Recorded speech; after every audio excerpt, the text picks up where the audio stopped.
Dobar dan, profesore. Hvala vam Dan. što ste pristali da budete gost ovog podcasta i danas imamo čast da razgovaramo sa vama o jednoj od najaktuelnijih tema u Srbiji, to je litijum. Vi ste jedan od naših najvećih stručnjaka u ovoj oblasti, pa mi bismo da krenemo od samog početka i vašeg karijernog puta. Da.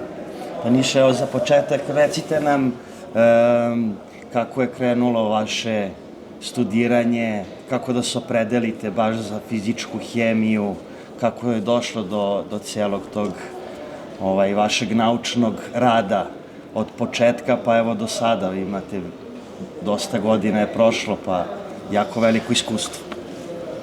Ovako, ja sam se za fizičku hemiju opredelio najviše zbog atomistike. To je u ono vreme bila tema broj 1. Mi smo imali u to vreme i jedan od najvećih instituta u Evropi, u Vinči, za nuklearne nauke. I pošto se jedino na fizičkoj hemiji u Beogradu predavala atomistika i radiohemija, ja sam se opredelio za taj fakultet. Završio sam fizičku hemiju na Prirodno-matematičkom fakultetu, magistrirao sam na istom fakultetu i doktorirao na istom fakultetu. Posle toga sam odmah posle diplomiranja ostao u Institutu za opštu i fizičku hemiju, pa sam neko vreme radio na fakultetu, pa ponovo u institutu i gotovo celi svoj radni vek sam proveo u Institutu za opštu i fizičku hemiju, čiji sam i direktor bio nekih 18 godina, sve do penzionisanja. U toku svog naučno-istraživačkog rada bavio sam se različitim temama.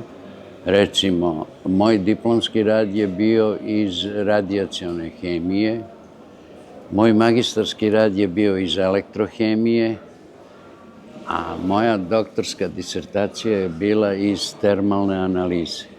Posle toga u institutu sam radio na različitim problemima, tako da sam imao prilike da steknem dosta široko znanje iz različitih oblasti fizičke hemije. Između ostalog, bavio sam se dosta i, da kažemo, uštedama energije, izolacionim materijalima, recimo, i poslednjih godina sam i napravio jedan patent američki patent sa izolacionim materijalima. Onda radio sam, kako je moja veza s litijumom počela, radio sam za jednog od najvećih evropskih proizvođača automobila, rešavao problem uklanjanja gasova koji nastaju pri radu litijumskih baterija.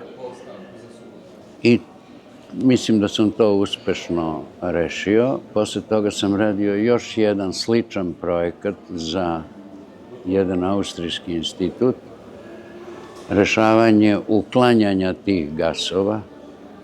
Tu se misli pre svega na metan, ugljen monoksid i ugljen dioksid. I taj posao je uspešno rešen. I ja sam, baveći se tim problemom, morao da se upoznam uopšte sa litijumskim baterijama, a onda sa samim litijumom, tako da sam stekao prilično široko znanje i, da kažem, i neko iskustvo u toj oblasti litijuma. Jasno. I šta vi mislite o ulozi kritičnih materijala i litijuma u energetskoj tranziciji? Njihova uloga je ogromna i nezamenjiva. I nije uzalud Evropa pre godinu dana ili dve donela uredbu ili zakon o kritičnim mineralnim sirovinama u kojoj su pobrojane 34 mineralne sirovine od značaja za tu takozvanu zelenu tranziciju i uopšte za poluprovodničku tehnologiju koja je veoma značajna za razvoj modernog računarstva i sada posebno za veštačku inteligenciju. Kad je reč o zelenoj tranziciji, tu govorimo pre svega o litijumu, zatim o kobaltu, o titanu recimo, o niklu, a kad je reč o poluprovodnicima, tu govorimo, ne znam, o germanijumu, silicijumu i drugim retkim zemljama, jer su oni neophodni za proizvodnju poluprovodnika. Evropa je potpuno zavisna od uvoza tih sirovina i trenutno se 100% tih kritičnih mineralnih sirovina, odnosno, da kažemo, kritičnih metala uvozi i to najvećim delom iz Kine. Zbog toga je Evropa donela tu uredbu, da kažemo, ili propis, o oslobađanju zavisnosti od uvoza, o stvaranju uslova za sopstvenu proizvodnju ne svih, ali većeg dela tih mineralnih sirovina. Tako se, recimo, kad je reč o litijumskim baterijama, na primer, oko 75% litijumskih baterija uvozi iz Kine. Negde oko 11% je iz Evrope, negde oko 7% je iz Sjedinjenih Američkih Država i oko 5% iz svih ostalih zemalja. Prema tom planu evropskom, znači u narednih 5 godina, trebalo bi da se udvostruči proizvodnja u Evropi, znači da skoči na nekih 22%, da se kineski udeo smanji na nekih 50%, da se isto američki udeo udvostruči i da se na taj način koliko toliko Evropa oslobodi te zavisnosti za te kritične metale koji su joj neophodni kako za zelenu tranziciju, tako i za poluprovodničke tehnologije. Evo da se vratimo malo na domaći teren. Šta vi mislite iz vaše perspektive, kako je napredovao taj energetski sistem u Srbiji i ta dekarbonizacija? Šta vi mislite, kako će to funkcionisati u nekom narednom periodu? Mogu da kažem da smo mi, recimo, moj institut, dosta radili na tom problemu zaštite životne sredine, budući da je Srbija upućena na iskorišćavanje lignita kojeg ima u velikim količinama i da je nekih oko 60%, ja mislim, električne energije se proizvodi iz termoelektrana.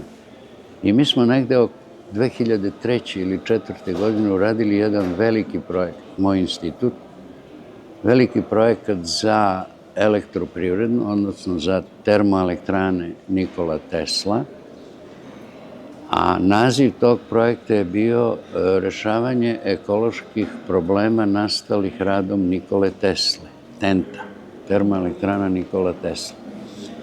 I rezultati tog projekta u kojem su učestvovali ljudi ne samo iz našeg instituta, već i iz drugih instituta i sa univerziteta, nekih 35 naučnika različitih profila i u tom izveštaju koji je na preko 1000 strana mi smo sagledali sve probleme u radu termoelektrane Nikola Tesla, od zdravstvenih, socioloških, pravnih problema, preko čisto tehnoloških, pitanje emisije gasova, emisije čestica, pitanje otpadnih voda, pitanje deponija pepela, odlaganja, eventualnog iskorišćenja pepela. I tad su počela prva, da kažemo, rešavanja tih problema, tako da je u proteklih 15 godina dosta toga urađeno na smanjenju emisija zagađujućih materija, pre svega mislim na čestice i na gasove, i da je paralelno s tim poslednjih godina počelo da se radi i na takozvanim obnovljivim izvorima energije, Tu se misli pre svega na energiju vetra i na solarnu energiju. I mogu da vam kažem da je prvi veći vetropark u okviru EPS-a napravljen u Kostolcu na bivšoj deponiji, na napuštenoj deponiji pepela, koja je rekultivisana i postavljeno je nekih 20 vetroturbina. Snaga njihova je oko 66 megavata. Osim toga, na istoj toj lokaciji, na nekih 15 hektara, gradi se velika solarna elektrana, to će biti najveća solarna elektrana u Srbiji. Ona je, ja mislim, kapaciteta oko 10 megavata. Isto od EPS-a. To je sve u okviru EPS-a. Postoje neke vetroelektrane manjih kapaciteta, o kojima ja ne bih mogao ništa posebno da govorim. Jasno.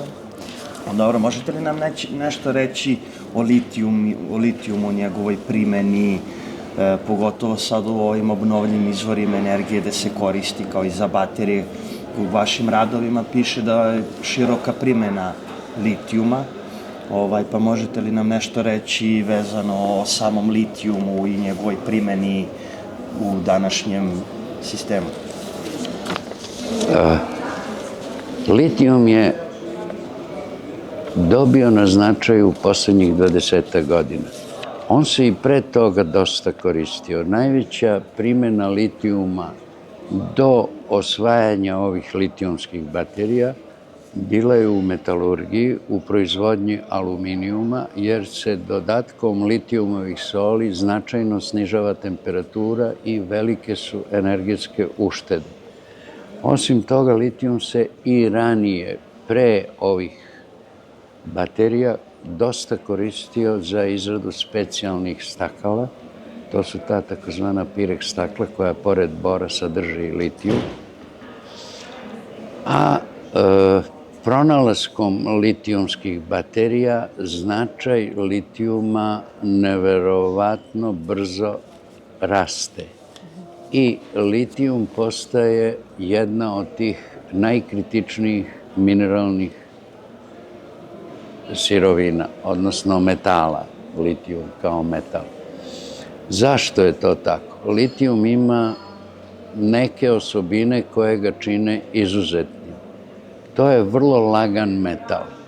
Njegova gustina je 0,534 grama po santimetru kubnom, znači skoro 2 puta manja gustina od gustine vode.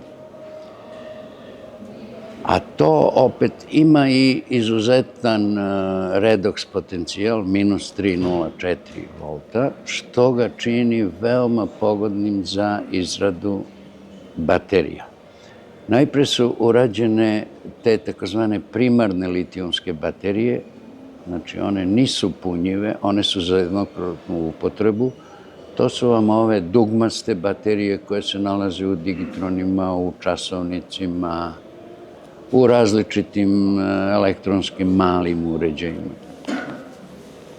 Posle toga su napravljene litijum-ionske baterije koje su punjive i koje mogu da izdrže i preko 1000 ciklusa punjenja i pražnjenja bez značajnijeg smanjenja kapaciteta tih litijumskih baterija. I te baterije su počele da se koriste u različitim električnim alatima, u različitim elektronskim uređajima, čak i u pacemakerima, recimo.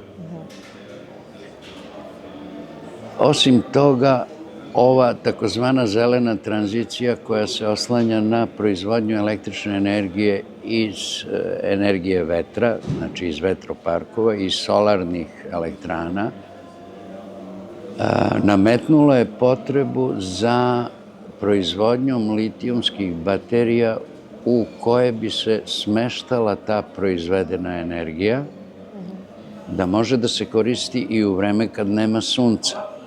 I to je dodatno povećalo potražnju za litijumom, jer je izgradnjom tih solarnih elektrana nastala potreba za velikim brojem tih litijumskih baterija.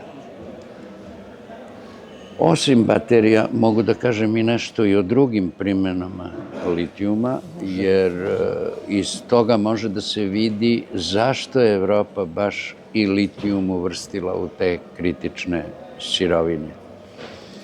Litijum se koristi, odnosno različite litijumove soli mogu da se koriste recimo za industrijsko sušenje gasova, to su hloridi i bromidi litijuma. Zatim za proizvodnju kiseonika u zatvorenim prostorijama. To je litijum perhlorat koji oslobađa kiseonik, pa se u podmornicama recimo ili u kosmičkim brodovima može da stvara kiseonik. A recimo litijum hidroksid može da apsorbuje, da upija ugljen dioksid, pa se i on koristi u iste te svrhe da bi se omogućilo posadama duži boravak u tim zatvorenim prostorima. Osim toga, litijum se koristi za izradu staklokeramike, za različite vrste posuđa, za staklokeramičke ploče u električnim šporetima ili indukcionim pećima. Osim toga, litijum se koristi u metalurgiji za proizvodnju specijalnih legura, pošto je on lagan, gradi legure sa, recimo, aluminijumom i magnezijumom, koje su vrlo lagane, a vrlo čvrste i izdržljive i koriste se za izradu avionskih delova, čime se štedi značajna količina goriva, jer se prave lakši avioni uz kompozitne materijale koji se koriste za izradu ovakvih aviona. Značajna primjena litijuma je i u medicini. Još od sredine 19. veka počela je značajnija primjena litijumovih jedinjenja, pre svega litijum karbonata, jer se pokazalo da ta jedinjenja deluju umirujuće na ljudski organizam. Sam taj mehanizam delovanja litijumovih soli nije potpuno proučen i još uvek se radi na njemu, ali postoje brojni rezultati i kliničkih ispitivanja koji pokazuju da litijum može uspešno se koristiti u medicini za lečenje takozvanog bipolarnog poremećaja. To su poremećaji kod kojih raspoloženje raste ili pada naglo, što dovodi do velikih promena kod ljudi i izaziva veliki broj samoubistava. Prema podacima Svetske zdravstvene organizacije, negde oko 800.000 samoubistava se dogodi u toku jedne godine. I ta samoubistva su posebno velika u visoko razvijenim zemljama i u Evropi između ostalog. Te doze koje se koriste za lečenje ovih različitih manija, između ostalog šizofrenije i za ove bipolarne poremećaje, kreću se od 600 mg na dan čak do 2400 mg na dan.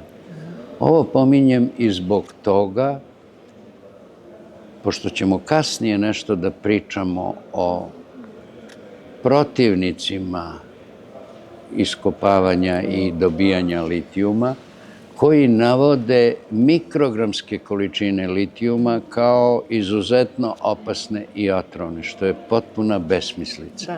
Ako se u medicini koristi do 2,4 grama na dan, ne možemo da pričamo da će mikrogrami litijuma, kao što neki protivnici tog iskopavanja i dobijanja litijuma govore. I pokazalo se da u krajevima u kojima je prisustvo litijuma u vodi za piće nešto povećano u odnosu na prosečne količine odnosno sadržaje litijuma u vodama za piće, a to znači od nekih 70 pa do 150-160 mikrograma po litru. Studije su pokazale da je u tim krajevima značajno smanjen broj samoubistava, broj kućnih tih zlostavljanja. Mišljalo i o tome da se izvesne količine litijuma dodaju u vodu za piće da bi se smanjilo. Prisustvo litijuma u vodi i hrani. Kako možete da nam objasnite što se tiče eksploatacije litijuma, kako ta eksploatacija može uticati na vodu, na hranu, na ljude u okolini? I kako isto to prisustvo litijuma u vodi utiče na realizaciju projekata eksploatacije litijuma?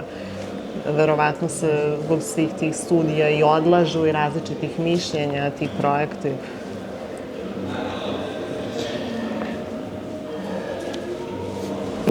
Potpuno izmišljene.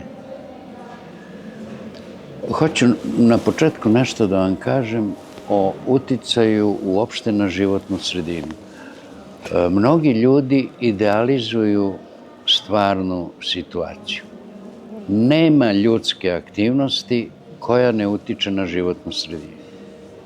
Prema tome, zahtev da se bilo koja tehnologija ili dobijanje bilo kog metala ili nemetala ostvari bez ikakvog uticaja na životnu sredinu je apsurdan i nemoguć.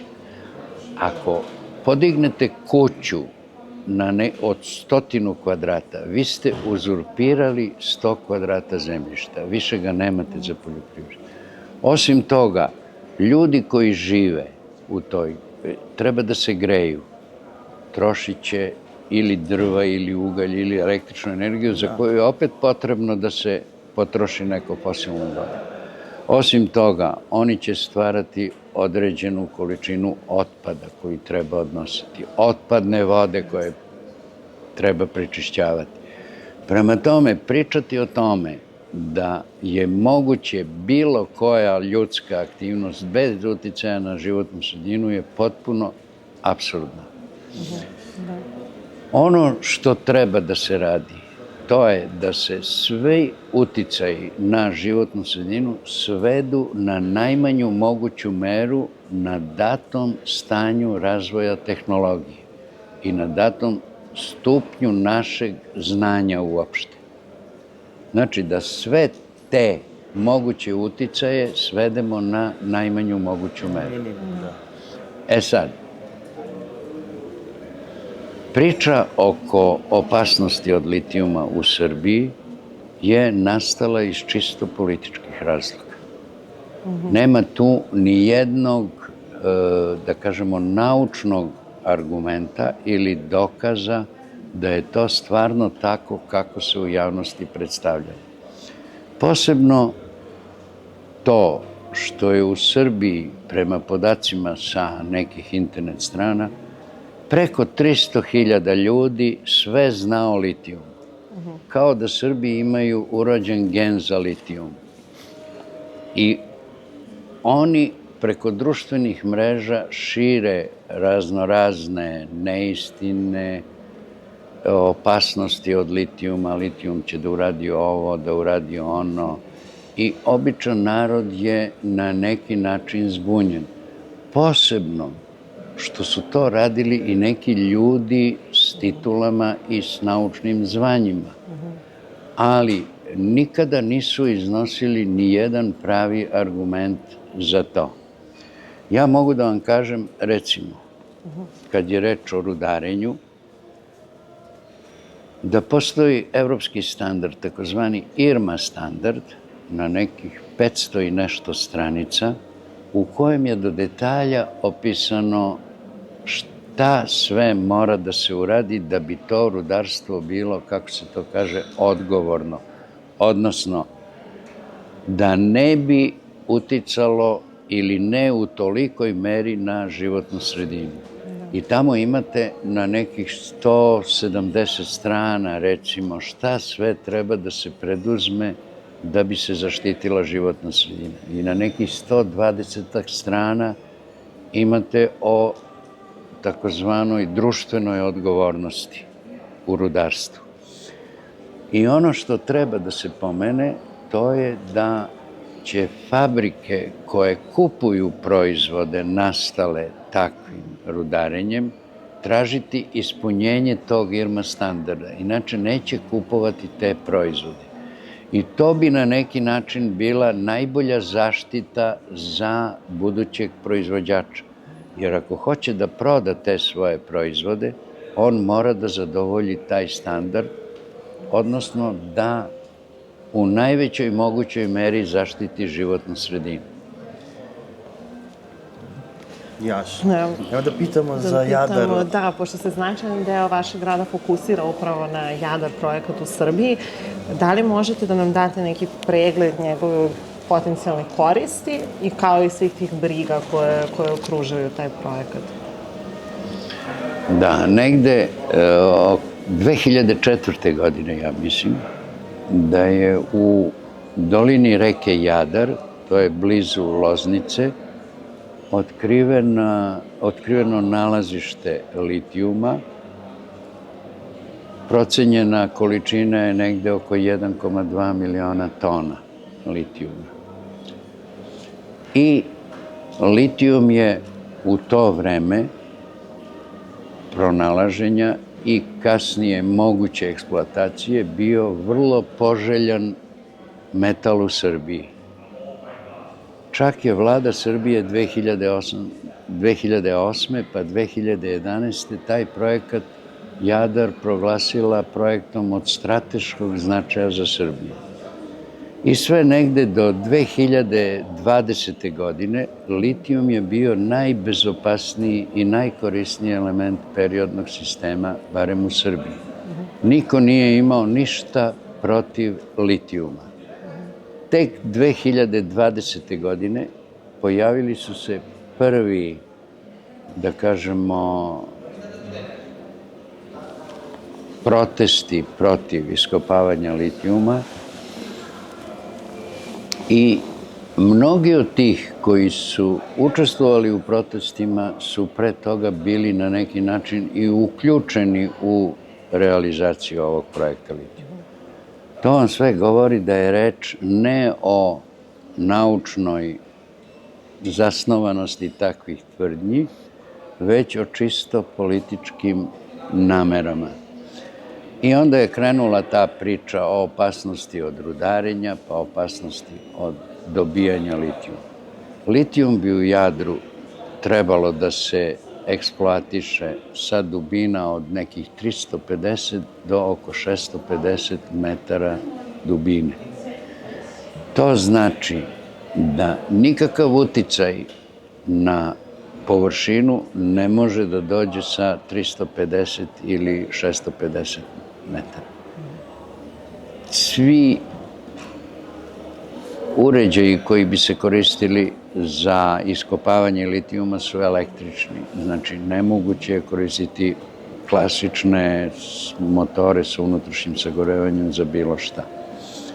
Osim toga, uticaj koji su pominjali, uticaj na podzemne vode je nemoguć sa te dubine, jer imate sloj od 300 do 600 metara zemljišta i to površina ni na koji način ne može da oseti. Ono što treba da se kaže, da će ceo taj projekat da zauzme negde između 300 i 400 hektara, što je manje od 1% ukupne površine tog područja Jadar. Prema tome, neki veliki uticaj na životnu sredinu ne mogu da budu sa tako male površine, čak i da ima nekih velikih emisija. Iz rudnika ne može da bude. Ta ruda bi se, mogu da vam kažem nešto o samom projektu Jadar, ta ruda bi se posle vađenja usitnjavala i vršilo bi se razdvajanje ovih frakcija koje sadrži pošto je taj litijum, to je mineral jadarit koji je po hemijskom sastavu natrijum, litijum, bor, silikat. I to su kristali veličine par milimetara do desetak milimetara i usitnjavanjem te rude izdvajaju se ovi kristali jadarita koji se posle toga u procesu dobijanja, mogu ukratko da vam kažem iz čega se sastoji taj proces dobijanja litijuma. Znači, vrši se rastvaranje ovog jadarita u zatvorenim posudama u sumpornoj kiselini na 90 stepeni Celzijusovih. Glavna priča protivnika litijuma je bila kako će se koristiti sumporna kiselina na 250 stepeni Celzijusovih, pa će da izlaze silni sumporni gasovi koji će da uništavaju sve okolo, biljni i životinjski svet, koji će da se šire strujom vetrova do Loznice, Šapca, čak Beograda. Neki su govorili i po celoj Srbiji. Mogu da vam kažem da sumporna kiselina na 90 stepeni isparava 5 puta manje nego voda na 0 stepeni. Prema tome, nema nikakvog isparavanja sumpornih gasova i nikakve emisije sumpornih gasova. Uostalom, ja sam kao primer navodio da u sred Hamburga postoji fabrika sumporne kiseline, pošto oni imaju preradu bakra, i postoji fabrika koja proizvodi preko 2 miliona tona sumporne kiseline koja se skladišti tu ovdje. I nikome tamo nije palo na pamet da kaže kako će to da uništi Hamburg ili pokrajinu u kojoj se nalazi Hamburg ili čak celu Nemačku, kao što kod nas govori. Sledeća faza posle tog rastvaranja litijuma jeste neutralizacija, znači dodaje se natrijum karbonat i nešto i kalcijum hidroksid, gašeni kreč, pa se litijum staloži kao litijum karbonat ili litijum bikarbonat. Samo da kažem još da su glavni proizvodi iz ovog dobijanja litijuma iz jadarita, pored litijum karbonata, tu se planira proizvodnja nekih 56.000 tona litijum karbonata godišnje, kvaliteta za baterije. Osim toga, tu bi trebalo da se dobije negde oko, ja mislim, 250.000 tona borne kiseline i kao nus proizvod isto oko 260.000 tona natrijum sulfata, koji se najviše koristi u deterdžentskoj industriji za omekšavanje vode. Sad, sledeći proces u dobijanju litijuma jeste kristalizacija. Ako se temperatura spusti malo, iz tih zasićenih rastvora dođe do kristalizacije. Posle toga se razdvaja taj kristalisani deo, pa se ponovo zagreva, pošto se istaložila borna kiselina, ponovo se zagreva i litijum bikarbonat prelazi u litijum karbonat. Kad se spusti temperatura, litijum karbonat kristališe i onda idu ti procesi filtracije, sušenja, mlevenja i pakovanja. Sad, u toku tog procesa nastaju otpadne vode i nastaje čvrsti otpad. Priča o tome da će te otpadne vode da se ispuštaju je potpuno bez osnova. Te otpadne vode će da se prečišćavaju i deo njihov će da se vraća u proces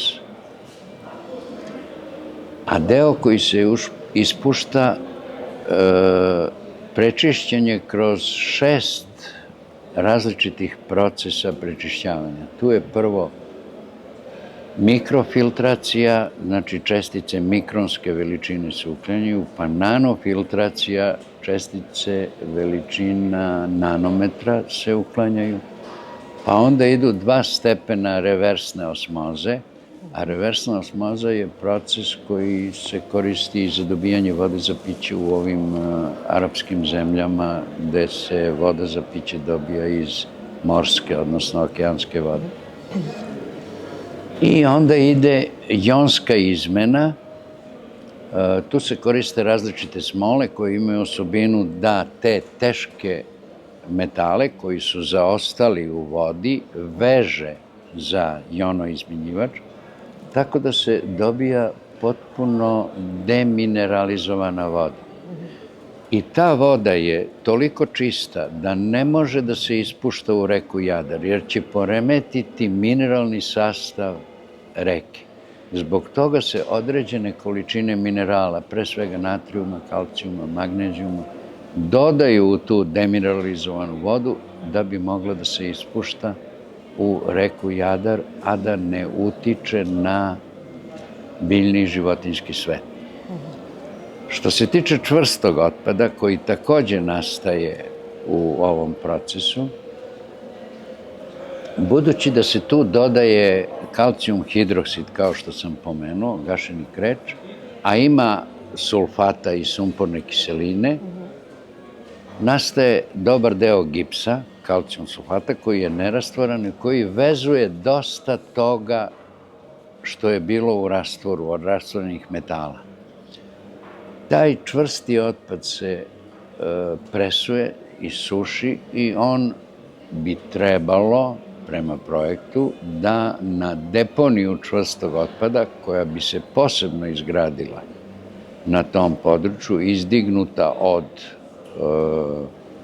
ostalog dela, da ne bi došlo do izlivanja, odnosno ispiranja sa te deponije nekih teških metala pri atmosferskim padavinama. Znači, taj čvrsti otpad bi se odlagao na tu deponiju. Sad, jedini test koji postoji za ispitivanje opasnosti čvrstog otpada je taj takozvani test ispiranja. Tu se uzme određena količina čvrstog otpada, pomeša se s vodom ili s blagim rastvorom kiseline i onda se to nekih 48 do 72 sata izmeša dobro i radi se analiza tih ispranih elemenata. I postoji standard, postoji i ASTM standard za količine koje su dozvoljene u rastvoru, znači količine metala koje su isprane iz čvrstog otpada. I ti rezultati rađeni sa ovim čvrstim otpadom su pokazali da su sve koncentracije ovih metala 100 do 1000 puta manje od dozvoljenih po ovom ASTM standardu. Prema tome i taj argument, da kažemo, otpada, jer iz tog čvrstog otpada ne mogu da se isperu koncentracije tih teških metala opasne po životnu sredinu. Jasno. Evo imamo pitanje, pošto takva neka zelena agenda, plan Balkana je da se do 2030. godine izbaci ugalj iz upotrebe kao energent. Kako se, na primjer, litijum uklapa u tu tranziciju ukidanja uglja i prelaženje na neke nove izvore energije? Ja ne verujem da je 2030. godina za Balkan označena kao ključna godina do koje treba da se ostvari ova zelena tranzicija. Mi smo tu još dosta daleko od toga. Mi smo uradili dosta toga na smanjenju emisija gasova i čestica. I ova nova termoelektrana koja je napravljena sada u Kostolcu, ona je snage, ja mislim, 350 megavata, ona ima i uklanjanje sumpornih gasova i uklanjanje azotnih gasova. Znači i tu desulfurizaciju, kako se to kaže, i denitrifikaciju. Osim toga, u tentu se isto to radi, uklanjanje sumpornih gasova, i ja ne verujem da mi možemo to da uradimo do 2030. godine. Mi radimo dosta i na tom smanjenju emisije. Ali, hoću da vam pomenem još jednu stvar. U vreme Ukrajinskog rata i krize energetske u Evropi, videli ste da je Nemačka aktivirala svoje termocentrale na ugalj. Prema tome, sva priča o opasnosti od gasova pri proizvodnji električne energije iz fosilnih goriva pada u vodu kad vas situacija na to natera. Da. Sad, Jako je skupo ako se jednom ugase termoelektrane da se ponovo postave u pogon. Dugo treba da... Sigurno, ali oni su aktivirali svoje termoelektrane na ugalj da bi mogli da snabdevaju električnom energijom jer su ostali bez gasa. Zato kažem, ne verujem da će za Balkan da važi ta 2030. godina. Koliko sam ja video, plan Srbije je da se u narednih možda 10 godina proizvodnja te takozvane zelene energije ili energije iz obnovljivih izvora podigne na oko 40%. A ne na 100%. Mi imamo nešto hidroelektrana, znači uporedo sa povećanjem proizvodnje iz obnovljivih izvora, trebalo bi da se smanjuje proizvodnja električne energije iz fosilnih goriva, ali ne treba zaboraviti da će i potrošnja električne energije, posebno korišćenjem veštačke inteligencije, značajno da poraste. Prema tome, obezbediti snabdevanje električnom energijom u tim povećanim količinama neće biti nimalo jednostavno, niti jeftino, niti brzo ostvarljivo. Prema tome, Srbija će, ja mislim, i dalje da dobar deo svoje električne energije da dobija iz fosilnih goriva. Ja mislim da je neki isto cilj do 2030. svaki drugi megavat da bude iz obnovljivih izvora. A hteli smo da vas pitamo, s obzirom na sve veću važnost litijuma i njegove primene u tehnologiji, kao što ste istakli, da li bi Srbija i Balkan trebalo da redizajniraju mehanizme kapaciteta kako bi podržale sve ove obnovljive izvore koji eksponencijalno rastu kao i tražnje za električnom energijom? Srbija je 2023. godine, negde u septembru mesecu, potpisala sporazum sa Evropskom unijom o iskorišćenju kritičnih mineralnih sirovina, pre svega litijuma. I sigurno je, bez obzira na sve priče, da je dobijanje litijuma u Srbiji šansa koja se javlja jednom u 100 ili više godina za Srbiju. Tu mislim pre svega ne samo na direktnu materijalnu korist od same proizvodnje litijuma, a i ona neće biti beznačajna, jer osim rudne rente, tu će se uposliti određen broj ljudi, tu će se ostvarivati prihodi od poreza na plate tih zaposlenih, od poreze na dobit i šta ja znam. Ali dalje iskorišćavanje tog dobijenog litijum karbonata, misli se pre svega na proizvodnju litijumskih baterija, koje bi bilo logično da se ostvari u Srbiji zbog transporta, jer transportovati litijum karbonat do bilo koje zemlje Evrope ili nekih 10, 20, 50 kilometara od mesta nastanka nije isto. Mnogo je povoljnije da se to radi u Srbiji. I sledeća faza u tome bi bila proizvodnja tih baterija, posebno ovo za zelenu tranziciju, ne samo za automobilsku industriju, jer će, procenjujem, u narednim godinama sve više da raste potražnja tih litijumskih baterija za smeštaj električne energije proizvedene u vetroparkovima ili u solarnim elektranama i naravno eventualna proizvodnja električnih automobila ili različitih uređaja koji koriste litijumske baterije. Prema tome, tu je velika šansa za razvoj ne samo dobijanja litijuma, nego i različitih proizvoda u kojima se litijum koristi. Samo da vas pitam, pošto pričamo o litijumu i pričali ste isto o viziji energetske tranzicije u Srbiji, htjela bih da vas pitam šta vi mislite o vodoniku kao delu energetske tranzicije?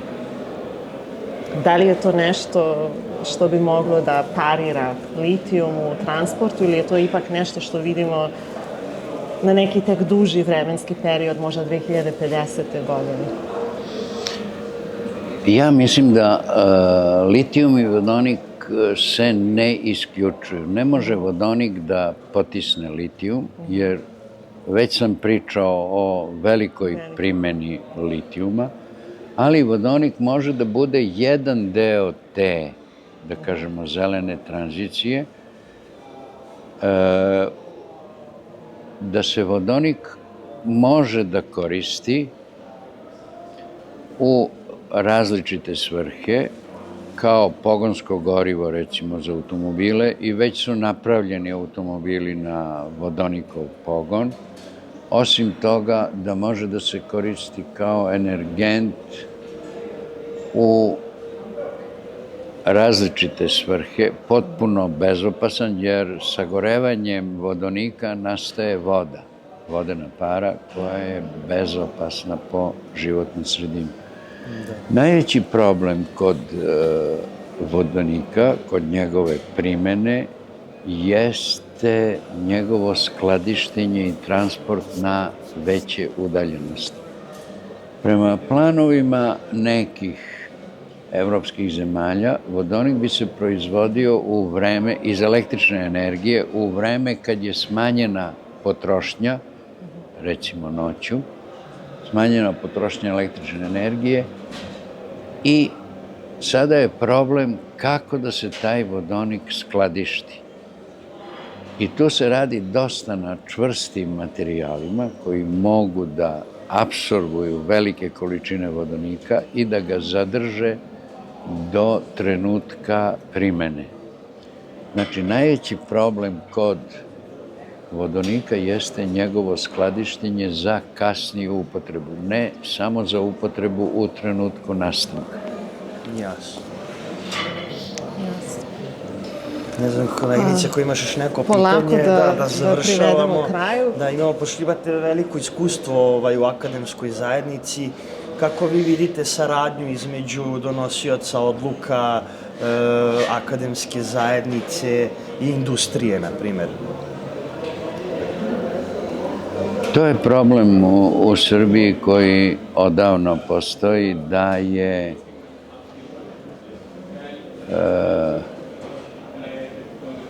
relativno malo angažovanje naučnika, instituta i univerziteta u poslovima naše privrede. Posebno posle privatizacije koja je urađena negde 2000 do 2005. 2008. godine, kada su mnoge firme privatizovane i firme koje su stranci otkupili imaju sopstveni razvoj negde napolju, a ovde rade samo rutinske analize. I na taj način su mnogi instituti i fakulteti praktično isključeni iz tih privrednih aktivnosti. Pre toga su te preduzeća naša, velike fabrike, kombinati, bili upućeni na naše institute i fakultete. I ja mogu da vam kažem za svoj institut, čiji sam direktor bio, mi smo godinama rešavali različite probleme tehnološke u mnogim industrijama širom Jugoslavije, ne samo u Srbiji. Posle 2000. godine svi ti veliki sistemi su ili propali ili su privatizovani. I mi smo, ne samo mi, nego instituti u Srbiji su praktično ostali bez poslova u privredi. Male firme privatne retko imaju potrebu za nekim razvojem. Njihove potrebe se svode na jednokratne analize. Kad im nešto treba, neko im traži nešto, da li ovde ima toliko toga ili ovoliko onoga, ili da li je, ne znam, emisija kroz gasove ili kroz vodu ovolika ili onolika. Ali to nisu razvojni poslovi.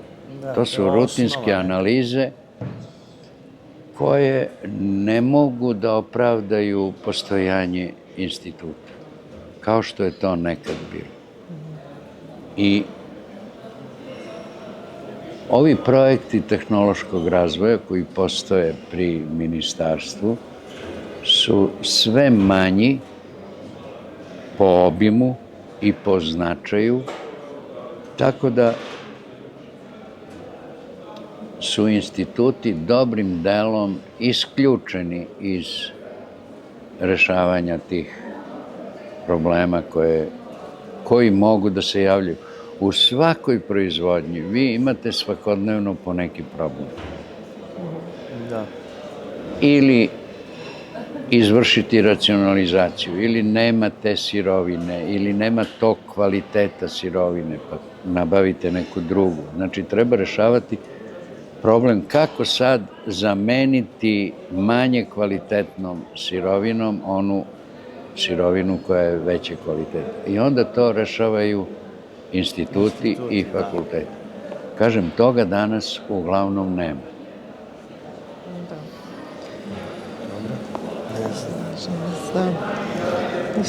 U suštini, eto, to je sve od pitanja što smo imali. Ne znam, ako vi želite još nešto da nam kažete značajno, zanimljivo. Oko čega? Ili poruku. Ili neku poruku, da. Kako se ove dezinformacije oko litijuma mogu adresirati, na primer, pošto su sada svi eksperti za neke stvari.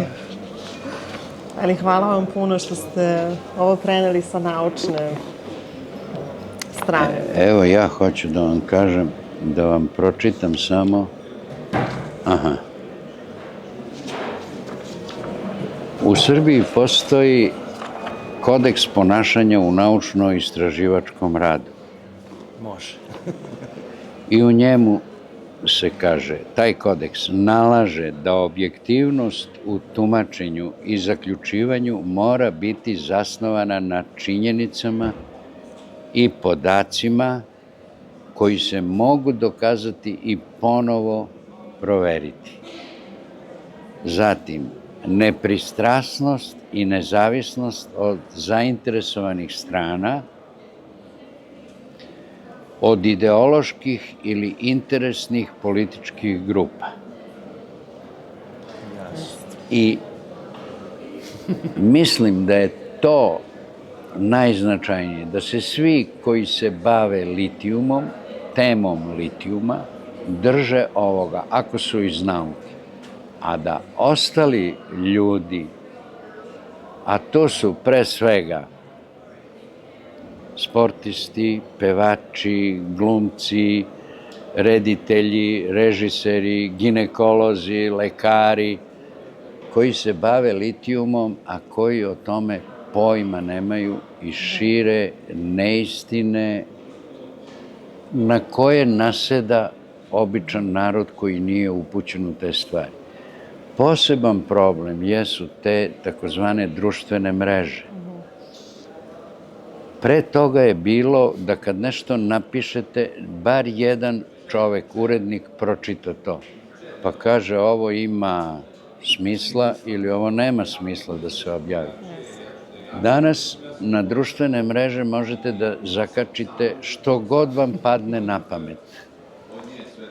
I narod koji malo zna o tim stvarima naseda na te priče jer kaže pa to piše tamo negde. Taj koji je napisao valjda nešto zna o tome.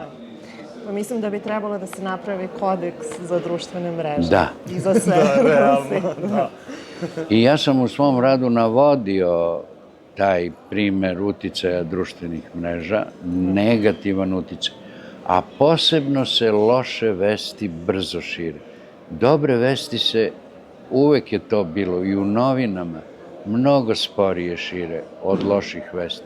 Kad vi kažete neko je ubio toga i toga, silovao, opljačko, to istog trenutka obiđe svet. A kad kažete, ne znam, naši gimnazijalci iz matematičke gimnazije su osvojili toliko medalja, to niko ne primeti. Tako je. Pa sve treba da počne od pojedinca, kao i energetska tranzicija, kao i smanjenje emisija. To jeste početno i da se svi držimo nekog kodeksa i pravila ponašanja i onda možemo da pričamo i diskutujemo o većim Zato sam ja i sebi dozvolio da vam pročitam ovo šta kaže kodeks. Hvala vam puno na tome.